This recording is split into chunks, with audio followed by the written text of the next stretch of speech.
Hawthorne Bank in Liberty is a proud supporter of the Liberty School District. At Hawthorne Bank, we understand the importance of a strong community and a strong school district. We also understand the importance of a strong financial future for our school district's families and for our local businesses. I'm Melissa Hubble. I'm Katie Colbert. I'm Lynn McClure. I'm Nick Richmond, and Hawthorne Bank is proud to support KLPS and the Liberty Public School District. Hawthorne Bank, with you every step. Member FDIC, Equal Housing Lender.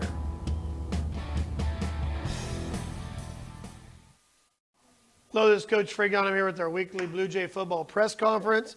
Blue Jays are coming up. We had our first loss of the season this past week at Platte County. Our record's now 5-1. We have a big conference game coming up this week against Park Hill South that could be for the conference championship, so it's a big game for us. And right here in the middle part of our season with a lot of things going on. So I'd like to go ahead and open it up for some questions. Go ahead. With President Trump's comments about what he said about the NFL, what's your point of view from that? Well, I wish it didn't involve sports at all. It's too bad that it is, and it's been a distraction for some games and things like that. It's hopefully something that can be done without hurting the games and the fun that is coming from sports. I know the first loss of the game is always the toughest, so what are you telling your boys this week to get back into the game? It was tough, and I think the biggest thing our kids realize that, there's some things we could have done differently that would have allowed us to, win the game or be in a better position to do it. Losing a game in overtime is always tough, and, hopefully we learn from it, come back better this week. But, we had some, turnovers. We had some plays that we just didn't execute very well on, especially in the first half. We had 9 points at halftime. We felt like we should have had a lot more if we just would have done a few other things better. So hopefully we can learn from that and take it in the next week and perform better out of the gate. Thanks. Kind of going off what Josh said about the media, that people kneeling during the national anthem going on, like that could be brought into the high school level. And with that being said, there's some tweets from the football players here at LHS about kneeling. And with that, would you support the players if they decided to kneel this Friday, or what would be your opinion? No, I didn't know anything about any of those tweets. What was going through your mind when Drew Mackey caught the touchdown pass to send you into overtime in the fourth quarter? It's just one of those special plays, and I was really proud of our kids. They just had no quit in them and really played all the way to the end, never gave up. And it was one of those plays that bounced around. He's in a good position, a good throw, and just excited that he made that play, got us a chance to get into overtime with that. Go ahead. What thing do you think the team as a whole could have improved on? Well, I think the biggest thing with us, our defense played a really really good football game, really maybe except one play.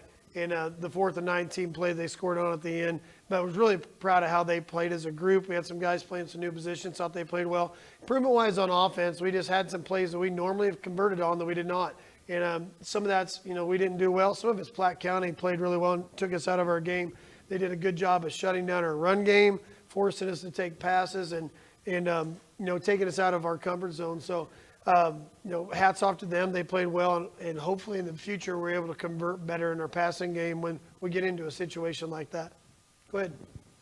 How do you compare the last few football season starts in previous years to the way your team started this year? Well, I think looking back 2 years ago, it wasn't very good, but it's very similar to where we were at last year, and then we were at 5-1 in the same time with the same schedule coming up. So hopefully we can finish out better than we did last year. Last year, one loss led into 2, and we lost to Park Hill South. And we already talked to our kids about that not being the case and being able to grow from that loss versus letting that, turn into other problems with that. So, and anyway, I'm hoping that we turn out better than what we had. Go ahead. What kind of things are you guys going to change coming off of the loss for the big game next week? Well, really practice-wise and everything, we won't change anything. It'll be the same. And, I think mindset-wise, we'll still go game to game and practice and prepare the exact same way. Hopefully we can learn from those mistakes we did and take us into this next game. Go ahead. With senior Gibson Brown actually breaking his wrist and kind of being out of the game, will this kind of affect the team at all? Oh, yeah, it changes up things a lot for us. Gibson's had a great year, and we don't know how long he's going to be out yet. And but it affected things on Friday night after we went out. We had to move some positions around. Luckily, we had some guys that stepped up and played really well. But it'll be definitely something that affects us the rest of the season. Go ahead.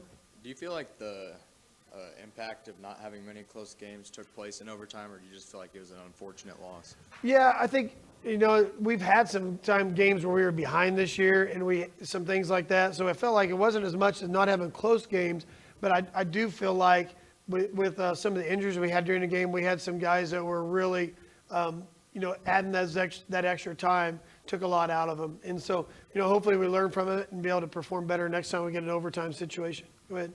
After reading the article about starting this football season, talk about Nate Berry. Why do you think he's a D1 prospect? Well, I did read that in there, and I think what I quoted said he has some of the numbers that D1 prospects have. And we look at height, weight, and his speed. He definitely has that. He has some ways to go as a football player, but he has some of those things that take place. The neat thing for him is he started off this year on JV as a backup, and he's worked his way into a starting position.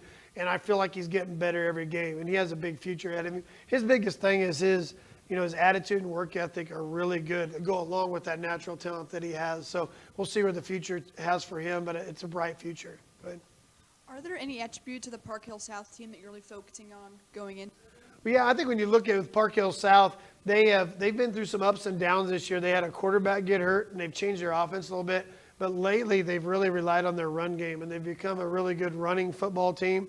And that'll be something we have to do to shut down their run game. Defensively, they returned both of their inside backers that played us last year.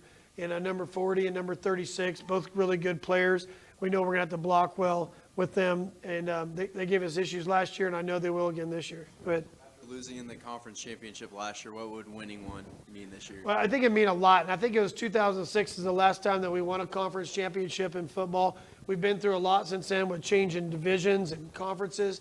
But it's going to be big if we're able to get one. And we have 2 more games left in our conference schedule, and hopefully we're able to do that. These kids deserve it, and it's time to go out and take it. I know there's been a lot of new players to the team this year. How do you think that's affected? It does. We have new positions and new kids filling in. Really, week to week, we've had some changes, and really haven't had the same group going in week to week. So every week you adjust a little bit, and hopefully it's for the better as you go through. Sometimes with injuries, it doesn't always turn out that way, but it is. But as you go into each week, we try to prepare them the best they can in practice. Go out there and give it the best we have on Friday night. Yes. Last year you started 5-1. This year we're 5-1. What are you going to do this year to change the result? Well, I think the biggest thing when you look at last year when we were in the same exact spot is we have to make sure that we get better each week and take those opportunities when we have it. With Park Hill South last year, literally lost on the last play of the game, kind of similar to this last week. And, is being able to, when you're in those spots, win those close games. And hopefully we'll be able to come through and get that the next time we have. All right, one more. Go ahead. Even though it was a loss, what positives can you take out of this game? I think the biggest positive we have is just the amount of fight that our kids have and this refusal to give up. And when you look at the end, after they had scored on a 4th and 19 to take the lead there, we had the ball 40 seconds left, 80 yards to go, and no timeouts. We're able to come back and tie it. It's a pretty amazing thing. And it took, not just Drew making a great catch at the end, but really all 11 players to work down in that situation. I was proud of him on that. Yes. Following up on what I asked earlier, now that you're aware that there are LHS football players tweeting about kneeling this Friday, are you going to allow this to happen against Park Hill South? Or I don't know. I'd have to talk to my team. I wasn't aware that had happened. All right. Thank you for coming this week, and I will see you next week. Thank you. Hawthorne Bank in Liberty is a proud supporter of the Liberty School District. At Hawthorne Bank, we understand the importance of a strong community and a strong school district. We also understand the importance of a strong financial future for our school district's families and for our local businesses. I'm Melissa Hubble. I'm Katie Colbert. I'm Lynn McClure. I'm Nick Richmond, and Hawthorne Bank is proud to support KLPS and the Liberty Public School District. Hawthorne Bank, with you every step. Member FDIC, Equal Housing Lender.